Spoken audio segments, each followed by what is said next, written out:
Hello everyone, my name is the Demented Salad and welcome to part 2 of my speedrunning tutorial for Resident Evil 5 New Game Amateur Solo.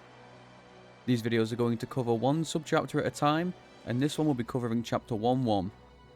During the run, I will be using a controller, except for in specific areas where keyboard and mouse is faster. If you're on PC, then remember to show your version number before starting the run, since only runs done on version 1.1.0 are valid. Remember to either have a new game file set up, or if you're on PC, you can have no save file if you wish. Any runs using a new game plus save file will be rejected if submitted. Very quickly before I start the run, I want to talk about how new game is timed. On PC, new game is timed via a load remover, which basically emulates the IGT, meaning that cutscenes, end chapter screens and loading screens do not count towards your time. However, shop times will still count. Due to this timing method, 60 FPS and 120 FPS are more or less the exact same time now, except for some animations are a little bit faster at 120. For this reason, I'm going to do this run at 60 FPS, since at 120 there are larger hitboxes which cause invisible walls, and both you and Sheva can get stuck on them, which can lose you a lot of time. So, first things first. In the main menu, go to Chapter Select and select Chapter 1-1. Select Amateur and then change your online settings to Rogue and turn off attack reaction. You will then be sent to the shopping menu. In here, you need to give Chris the pistol and Sheva the first aid spray. Doing this will set up a small skip right at the beginning of the run. Once you have done this, press ready. I won't be using a timer in this run for the sake of consistency, but the timer will normally automatically start when you gain control of Chris and Sheva. Once the game starts, we'll want to follow the open path in front of us, sticking to the left side so we don't run into anything, and then we'll want to run in between the tree and the fruit stand towards the first cutscene. Then, take a small right and hug the little tree root beneath you. This will make it so when you get to the door and go through, Sheva will follow you right away, because otherwise she sometimes runs past the door. Immediately after the next cutscene plays, pull out your pistol. Normally, you would have to open up the suitcase in front of both you and Sheva and collect your guns. However, since you put the pistol in your inventory and the first aid spray in Sheva's, it tricks the game into believing you have already done this, and will automatically go to the next cutscene. Once the cutscene ends, we're going to want to make our way towards the next area. As shown here, when opening any door, you want to stand just in front of it so it doesn't shut. This is so Sheva can instantly follow you through any door, whereas if it shuts, she'll need to open it up again, and it's very slow.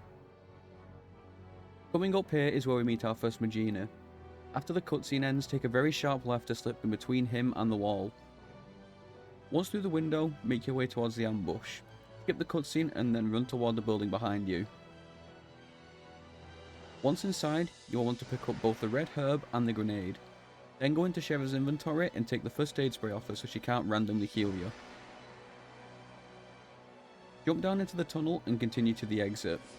You don't need to worry about Sheva being behind you here, because only one person can climb a ladder at a time, and by the time you're at the top of the ladder, she'll be at the bottom of it.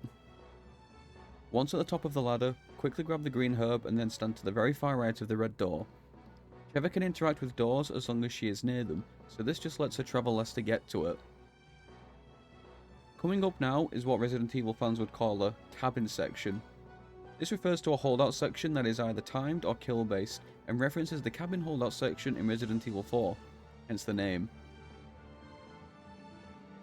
In this first section of the holdout, there are several things we need to do.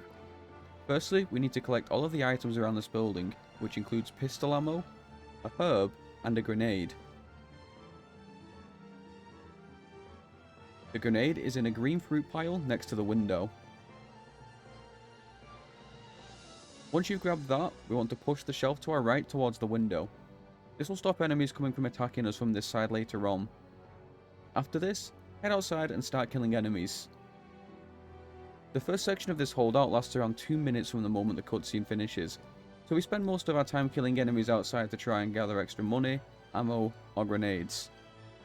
During this time, mix the red and green herb in your inventory together.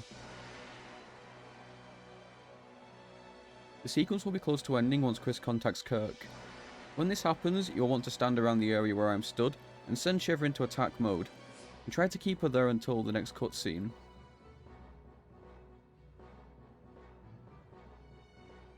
Once you skip the next cutscene, do a sideways stutter step. This will manipulate the executioner's AI to instantly come towards you. Otherwise, he can stand in his spawn for up to 10 seconds. Once the gate has been knocked down, we want to kill the executioner as quickly as possible. This is because this section is also timed and lasts around 4 minutes and 20 seconds from the moment the executioner knocks down the gate. There are several barrels and oil cans you can use to help you kill him, but you should normally have enough ammo to put him down quickly if you also use an explosive barrel. The executioner's weak spot is his head, so try to hit it as often as possible to get the most out of your bullets. Once he's dead, collect his treasure and then we're going to go on a massive looting spree. Following the path I'm about to take, we are going to collect 3 grenades and a green herb from up on top of the building that we started in. Once you've collected those, hop back down into the building and make your way into the middle of the arena and head into the right building.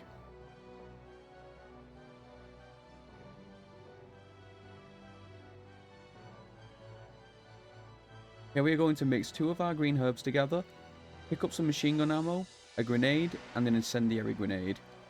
Then we are going to discard any pistol ammo we have, as well as the pistol we started with.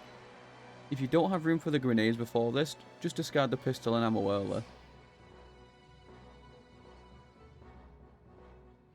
Then jump out of the back window and collect the machine gun from a box.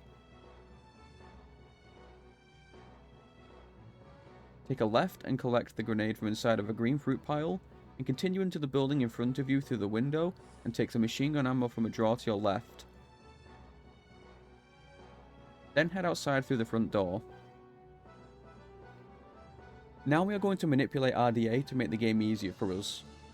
Shoot down the electrical box and electrocute yourself repeatedly until you have gone into dying 2 to 3 times, or until your DA is below 6,000. I usually go to around 4,000 so I can kill extra enemies for drops without going over 6,000. Be careful that both you and Sheva don't go into dying at the same time, otherwise you will die instead. Once you're happy with your DA and that you think it's low enough, then heal both you and Sheva with a double green herb. It is important here that you don't go into caution or go over this amount of HP, because we need it for a specific tech later on. Now we just have to wait until the timer is over, and during this time, arrange your inventory so that your gun and grenades are all on easy to reach hotkeys or on the D-pad. You should have 7 grenades and 1 incendiary on you. Once Kirk radios in saying he's on his way, there are around 40 seconds left on the timer. I personally use this time to go around the arena and loot extra gold and ammo from boxes, or kill enemies for extra drops. The chapter will end once Kirk radios for the last time to tell you that he's here, and then chapter 1-1 is complete. Thank you guys for watching, I greatly appreciate it. If you found the video informative and enjoyed it, make sure you hit the subscribe button and the like button down below. I've never really made a series like this before, so I hope that I'm actually able to explain stuff properly to you the way I want to and show you things correctly. If you think I missed anything or you didn't understand something, please let me know in the comments and I will reply to you as best as I can. If you're interested, you can also follow me on my Twitch channel at twitch.tv/thedementedsalad. That will also be in the description. I do a lot of speedruns on there of the Resident Evil series, as well as some other cool things. The next video is going to cover chapter 1-2, so I hope to see you there.